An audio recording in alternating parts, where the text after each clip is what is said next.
Teman-teman sekalian, saat seseorang selesai menunaikan i'tidal dalam salatnya, kemudian dia akan turun ya untuk menunaikan sujudnya, maka ditemukan dua cara di referensi-referensi hadis-hadis Nabi SAW yang dirangkum para ulama di kitab hadisnya. Di antara yang paling populer referensi ini ditemukan di Sunan Abu Daud, ya, nomor hadis 838 sampai 841. Hanya menariknya di dua hal ini ditemukan bukan dengan satu cara. Ya, bagian pertama nomor hadis 838 riwayat sahabat Wa'il bin Hujur, kemudian disampaikan kepada kita, ya, dimulai dari bapaknya Asim sampai Syakir sampai dengan ke Abu Daud, itu redaksinya menggunakan lutut. Ya, haddatsana qala Rasulullah sallallahu alaihi wasallam bima ma'na idza sajada ahadukum awas fala tasjud kama yabrukul ibil falyadha rukbatayhi qabla yadayhi. Jika di antara kalian akan menunaikan sujud, maka janganlah kalian sujud seperti duduknya unta. Jangan sujud seperti duduknya unta. Maka dahulukan dulu dalam sujud itu lutut kalian sebelum telapak tangan kalian. Nah, di hadis yang ini disebutkan dahulukan lutut. Nih. Lutut. Awas, hati-hati ya. Apa yang didahulukan? Lutut. Cek baik-baik. Ini kepala, pundak, lutut. Jadi yang didahulukan apa? Lutut. Fokus. Satu. Di sini begitu sampai nomor hadis 841 paling kiri sebelah atas di kitabnya, kalau sama cetakannya dengan yang kami pernah baca, perhatikan baik-baik. Dalam keterangan sahabat Abu Hurairah, ini agak menarik. Kalimatnya awalnya sama, pertengahan ke akhirnya agak berbeda. Idza sajada ahadukum fala tasjud kama yabrukul ba'ir.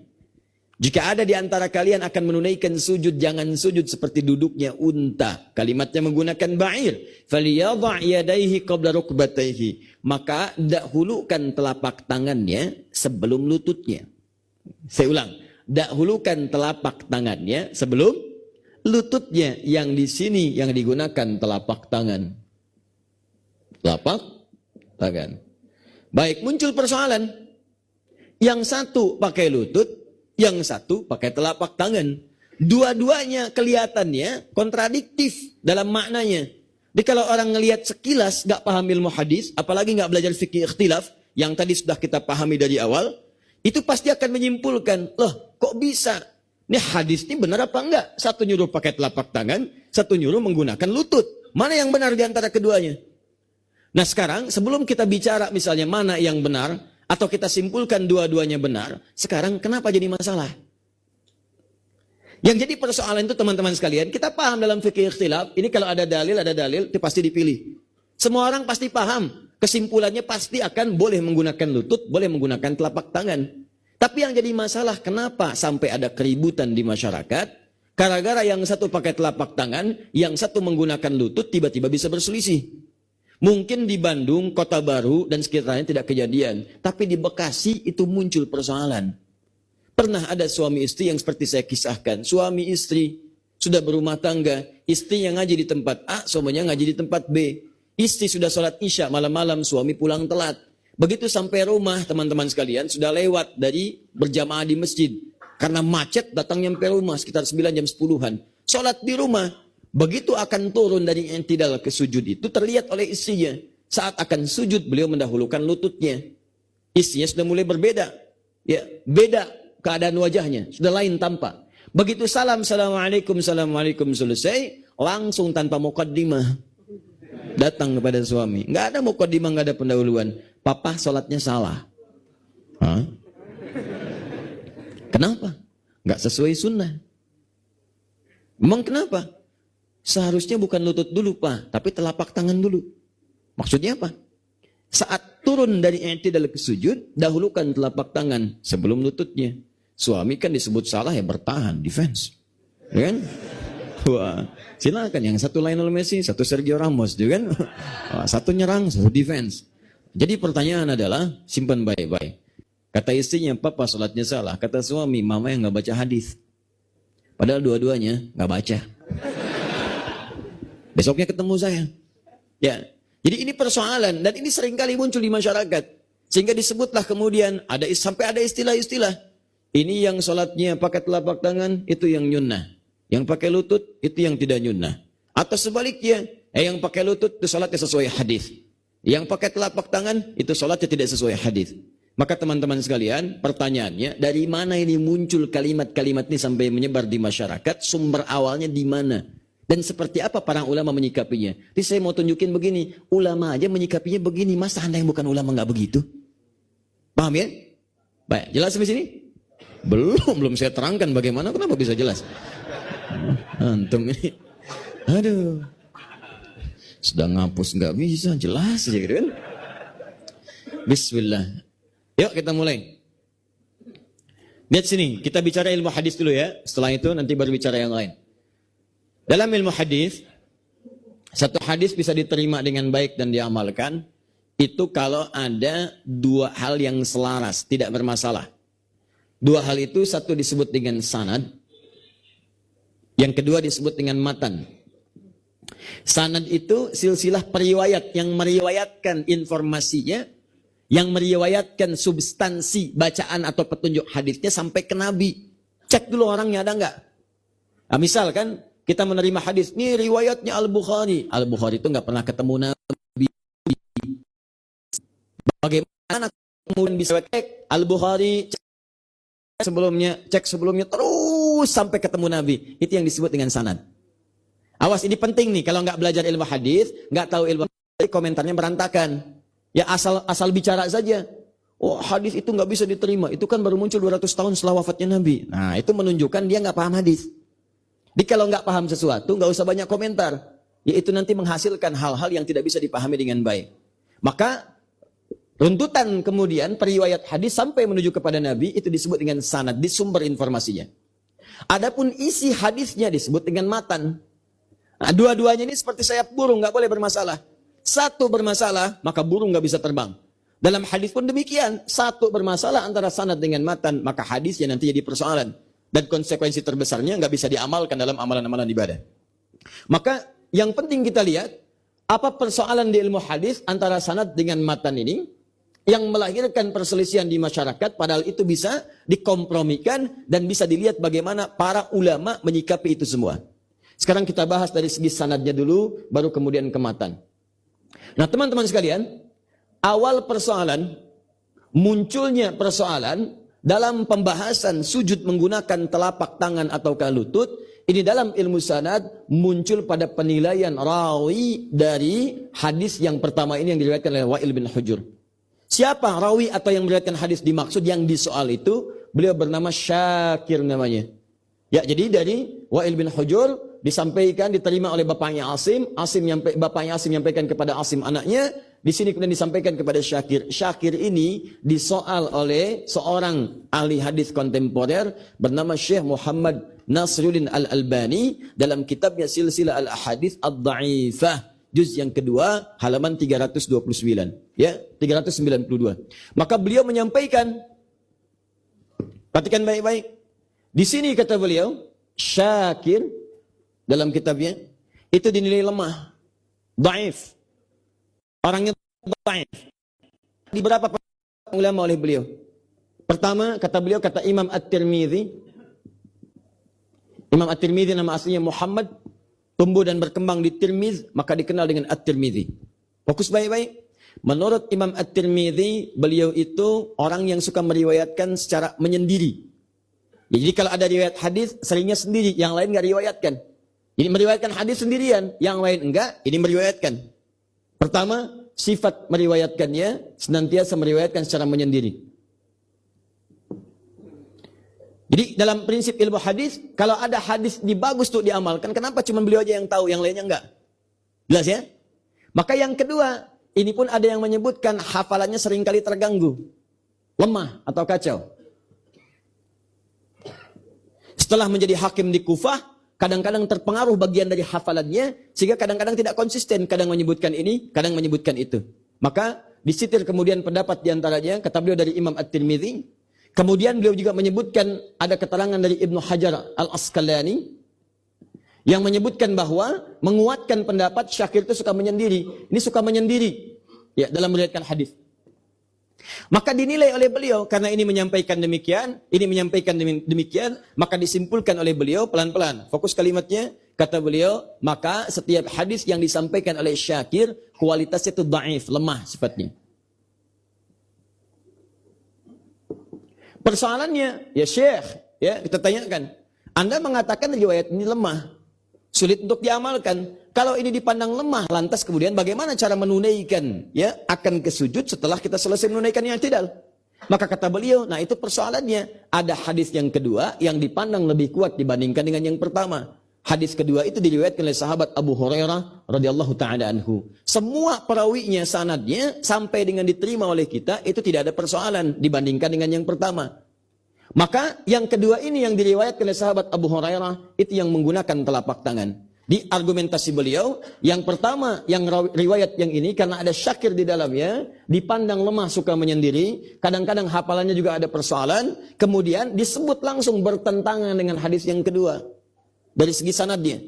Di sanadnya mengatakan yang ini lebih kuat dibandingkan dengan yang ini. Jadi pandangan beliau kalau ada yang lebih kuat, maka ini yang paling utama untuk diamalkan.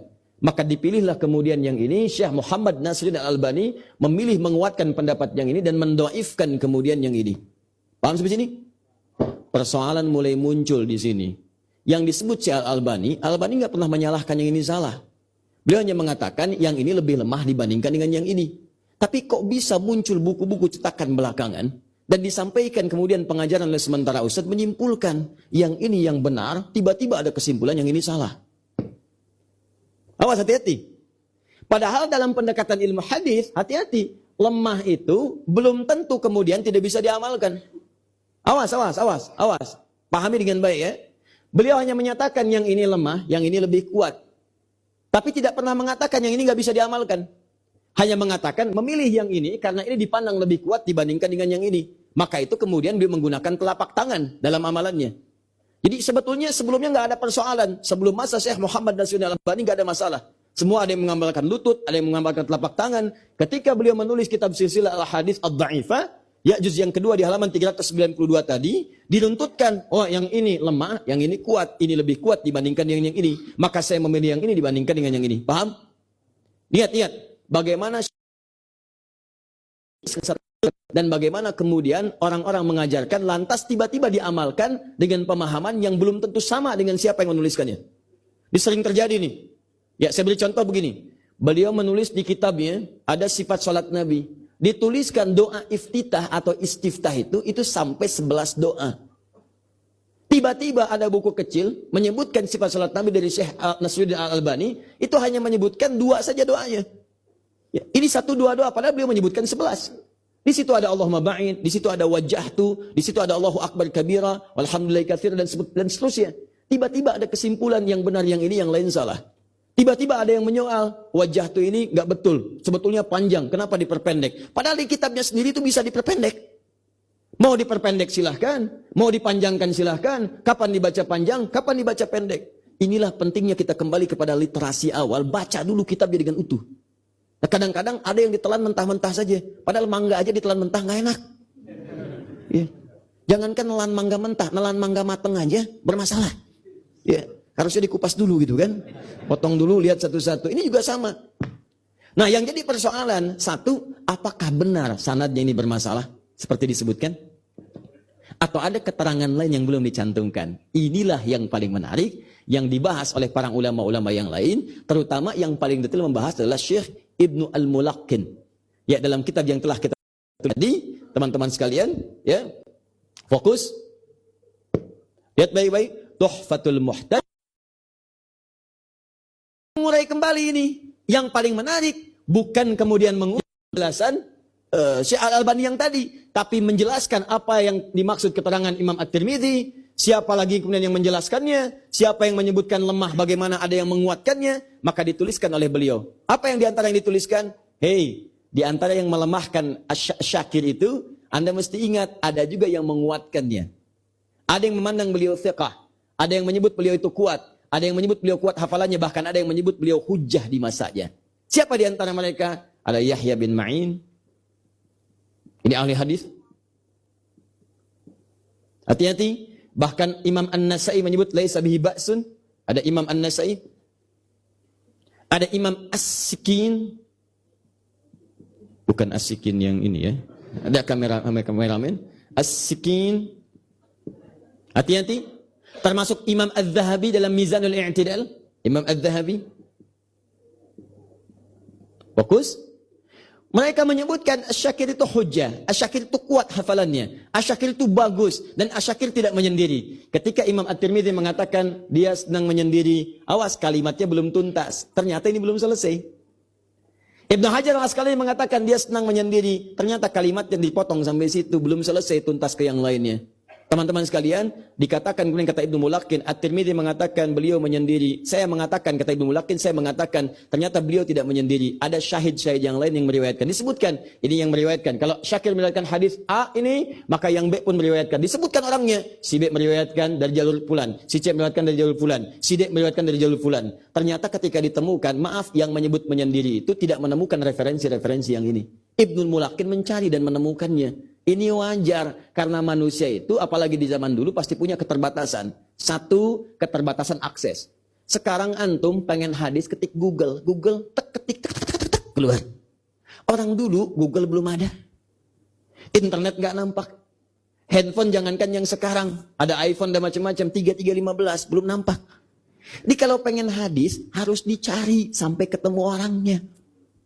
Di mana ada hadis ini? Oh, ada satu orang sahabat Nabi yang belum wafat. Di mana orangnya? Oh, tempatnya ada di Syam, di Syria. Dia tinggal di Madinah. Dulu nggak ada pesawat. Pilihannya kalau nggak pakai unta, pakai kuda. Itu kalau punya udanya, punya kudanya, punya untanya. Kalau nggak punya, jalan kaki. Pernah seorang ingin mencari hadis Nabi, tinggal satu sahabat yang masih hidup. Dan hadis itu diriwayatkan. Sahabat hidup itu maksudnya yang meriwayatkan hadis tadi. Cuman satu orang, yang lain sudah wafat. Tinggalnya di Syam, beliaunya di Madinah. Itu jalan kaki sampai ke Syam, ke Syria. Jalan, istirahat, jalan lagi. Sampai bertemu sahabat dimaksudkan melepas rindu, saling berpelukan. Ditanyakan, saya mendengar bahwa Anda itu mendapatkan hadis dari Nabi dan cuman Anda sekarang yang hidup yang punya hadis itu. Kata sahabat tadi, "Aindaka haja ukhra?" Apakah Anda nggak punya keperluan lain? Cuman jalan-jalan jauh ke sini, jalan cuman pengen hadis. Nggak ada keperluan lain? La, faqatal hadis. Tidak. Kecuali hanya hadis saja. Bayangkan ada orang jalan kaki cuma mendapatkan satu hadis. Mobil nggak punya, motor nggak ada, kuda nggak nampak, unta nggak punya. Untuk mendapatkan satu hadis yang dia jadikan hujah saat menghadap Rasulullah SAW. Saya pengen ketemu Nabi untuk mengatakan, ya Nabi, saking cintanya saya kepada Anda, saya cari hadis Anda walaupun jalan kaki. Bayangkan dengan kakinya dia gunakan untuk mendapatkan satu hadis. Digunakan orang mulia, orang hebat dekat dengan Allah. Tahajud gak tinggal, hafal Quran, hadis dicari. Jalan kaki untuk mendapatkan satu hadis. Jarak dari Syam ke Madinah. Beliau jalan dari Madinah ke Syam. Jaraknya pakai itu sama. Pakai bis jalan kaki yang jarak dia pakai bis 1 hari 1 malam. Bayangkan dengan antum. Silahkan cek. Semulia apa antum di hadapan Allah Subhanahu wa taala? Sahabat bukan, tabi'in bukan, tahajud kadang kerjakan, kadang tinggal. Ya, imam kalau kepilih, kalau enggak makmum pun jarang gitu kan? Baik, silakan cek. Sekarang kurang apa? Dulu sahabat 1 hadis dikejar-kejar, antum ustaz datang sendiri. Nyampaikan lebih daripada 1 hadis. 2 hadis, 3 hadis, 4 hadis, 5 hadis, ada yang 10 hadis. Ustaz datang sendiri, nerangin sendiri, nulis sendiri, ngapus sendiri, direkam juga. Kadang dibagikan, WhatsApp-nya gratis, bukunya gratis gitu kan? Belum mau datang juga. Terus cita-cita pengen ke surga. Ya. Gimana ya cara memahaminya, susah saya juga. Coba deh kita ya. Kadang-kadang tuh kita mesti pikirkan jujur. Ya, keuntungan pengen banyak, modal nggak ada. Kalau modal dikit masih mendingan. Nih modal sudah nggak ada, keuntungan pengen banyak. Pengen ke surga, amalan kosong. Ya, itu sesuatu yang menurut saya perlu direvisi gitu ya. Ya, coba perlu cek kembali. Nah, ini gambarannya teman-teman sekalian. Jadi ini bagian yang pertama menyebutkan setelah digali, dicari. Apa kata sahabat tadi? Ah, kamu beruntung. Saya berikan kabar gembira kepadamu, dibayar tuntas langsung perjalanannya. Saya mendengar dari Nabi SAW beliau bersabda, lihat kalimatnya, man salaka tariqan yaltamisu fihi ilman sahalallahu lahu tariqan ilal jannah. Siapa yang melangkahkan kakinya, menyiapkan dirinya, menempuh jalan walaupun sulit untuk mendapatkan pengetahuan, maka Allah akan balas setiap langkahnya dengan meringankan dia ke surga. Dengan meringankan dia ke surga. Dibalas tuntas perjalanannya dengan hadis surga bagi orang yang menuntut pengetahuan. Tapi poinnya yang ingin saya sampaikan, kembali kepada yang ini teman-teman sekalian, itu ketika digali, awas hati-hati, fokus. Nah, di antara para periwayat hadis, bahkan ada yang kemudian menuliskan dalam kitabnya, tidak semua punya akses untuk mendapatkan hadis itu. Kenapa? Anda bisa bayangkan begini, Imam At-Tirmidzi tinggalnya di Tirmidzi. Kalau beliau ingin mendapatkan hadis ke Irak, harus jalan ke Irak. Tiba-tiba ada 3 orang, satu di Irak, satu di Mesir misalnya, yang satu lagi di tempat yang lebih jauh, misal di Madinah. Maka Anda mesti bayangkan dari Irak, jalan lagi ke Madinah. Dari Madinah, jalan lagi ke Mesir. Tidak semua punya akses yang bisa didapatkan untuk mengumpulkan semua hadis itu. Makanya selevel Imam Al-Bukhari pun tidak bisa mengumpulkan semua hadis. Hadis yang tidak ditemukan di Al-Bukhari ditemukan di Muslim. Imam Muslim pun tidak punya keterbatasan. Kalau akses yang nggak sampai, maka dibatasi oleh maut. Begitu meninggal, ada hadis yang belum dikumpulkan. Al-Bukhari nggak meriwayatkan, Imam Muslim tidak menuliskan. Maka muncul belakangan namanya Imam Al-Hakim dari Naisabur. Dikenal dengan Imam Al-Hakim Al-Naisaburi. Maka beliau cari, Imam Al-Bukhari syaratnya hadisnya apa? Dikumpulkan syaratnya. Imam Muslim syaratnya apa? Dikumpulkan syaratnya. Maka berbekal 2 syarat Al-Bukhari dan Muslim ini, beliau mencari hadis-hadis yang belum diriwayatkan oleh Imam Al-Bukhari dan Muslim.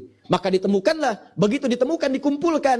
Kata beliau, saya susulkan hadis-hadis ini kepada syaratnya Imam Al-Bukhari dan Muslim yang belum didapatkan oleh mereka. Syaratnya sesuai Al-Bukhari, syaratnya sesuai Muslim. Cuma karena keduanya punya keterbatasan, belum mampu menemukan hadis ini. Saya dapatkan, saya susulkan. Dalam bahasa Arab yang disusulkan disebut dengan Al-Mustadrak. Maka dikenal kitab ini dengan kitab Al-Mustadrak karya Imam Al-Hakim An-Naisaburi. Sama dengan persyaratan Al-Bukhari dan Muslim. Nah, sifat ini ingin saya terangkan di sini. Imam At-Tirmidzi menemukan satu pendapat ini menyendiri. Ternyata ada yang menyebutkan yang lain. Kata Ibnu Al-Mulaqin, tidak menyendiri. Ternyata ditemukan di tempat lain ada yang meriwayatkan hadis yang sama yang disebutkan oleh Syakir. Jelas? Kenapa Imam At-Tirmidzi nggak temukan? Bukan karena nggak pandai, bukan. Karena aksesnya mungkin terhambat untuk ke sana. Ya, karena ada keterbatasan tertentu. Ibnu Al-Mulaqin mencarinya, ditemukan. Ketika disebutkan menyendiri, ditemukan. Ketika disebutkan lemah, kata si Fulan, ini Yahya bin Ma'in menyebutkan kuat. Kenapa si Fulan menyebutkan lemah? Mungkin di bidang A. Kadang-kadang di bidang A kan nggak bisa menguasai semuanya. Silahkan cek para sahabat. Apakah semua sahabat menguasai semua bidang? Tidak. Ada yang paham fikih? Paham. Ada yang paham tafsir? Bahkan ada yang tidak mengerti fikih, tidak mengerti tafsir. Ya, bahkan sampai bertanya kepada Nabi, salah menyimpulkan. Ya Rasulullah, kapan saya puasa? Kapan buka? Turun kemudian Quran surah kedua ayat 187. Ya, hatta yatabayyana lakumul khaytul abyadu minal khaytil aswadi minal fajr. Sampai kata Nabi turun ayat, kalau udah nampak benang putih dari benang hitam, kamu puasa di situ. Puasa. Benang putih tampak, benang hitam sudah nggak ada. Maka pulang dia ke rumahnya, cari 2 benang. 1 benang hitam, 1 benang putih. Tidur dia. Begitu mau bangun dia lihat masih benang hitam. Begitu dia lihat lagi benang hitam, ini cahaya udah mau muncul, tapi kenapa masih hitam? Akhirnya dia lihat dari sudut yang lain, kelihatan putihnya. Dia datang kepada Nabi, ya Rasulullah, ini bagaimana? Saya lihat lagi, lihatnya benang yang hitam lagi. Lihat lagi, benang yang hitam lagi. Kemudian saya lihat arah yang lain benang putih. Nabi ketawa.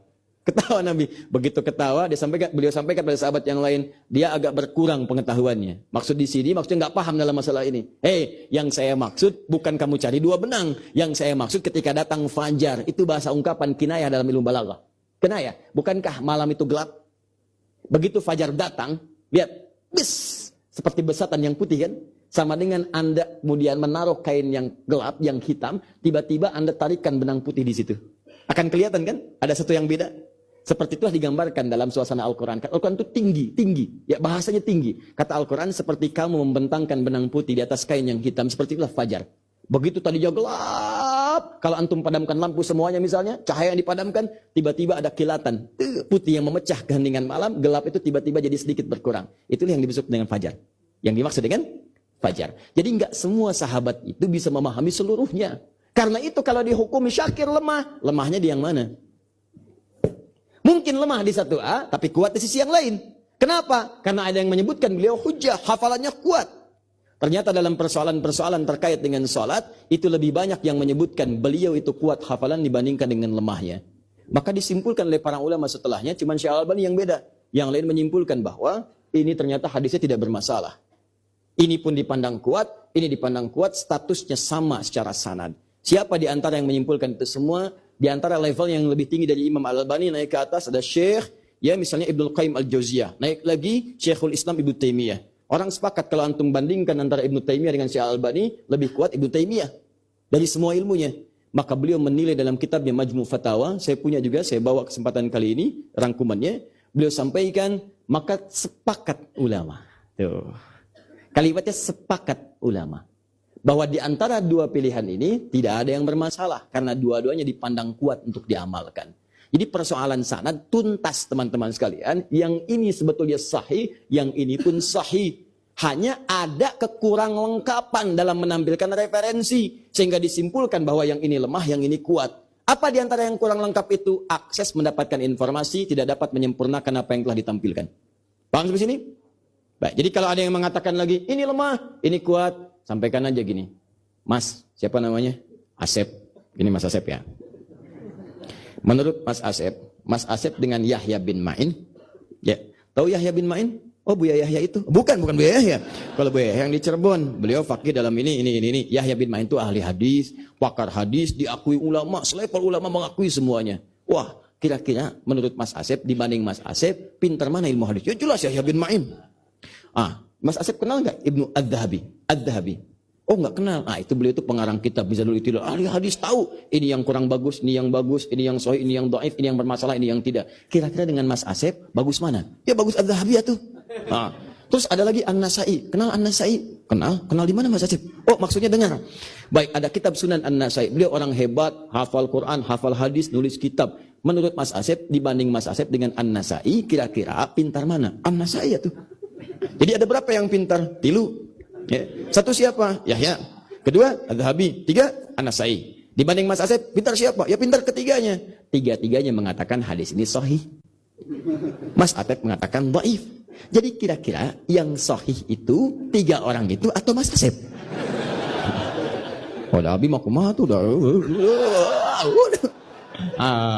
Itu sudah selesai. Paham ya? Maka kalau ada yang memperdebatkan masalah sanad, kita bisa jawab. Sudah nggak usah dibahas lagi. Kalau ada yang menyebutkan ini sahih, ini dhaif. Baca kitabnya Syekh Albani ya. Itu bagus, terus dalami referensi. Tapi jangan cukupkan di situ, baca juga yang lainnya. Nih, saya tunjukkan kitabnya. 1. Wah, Tuhfatul Muhtadi ila Adillatil Minhaj. 2. Mizanul I'tidal. 3. Ini. 4. Ini. 5. Ini. Oh, loba geuning euy.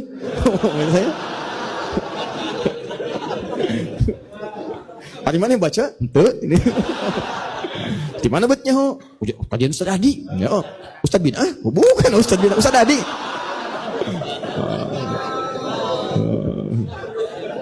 Paham ya? Ya susah. Kalau antum belum apa-apa sudah antipati yang nggak akan dapat ilmunya. Ya belum apa-apa, belum ngelihat, belum baca. Ya yang saya tampilkan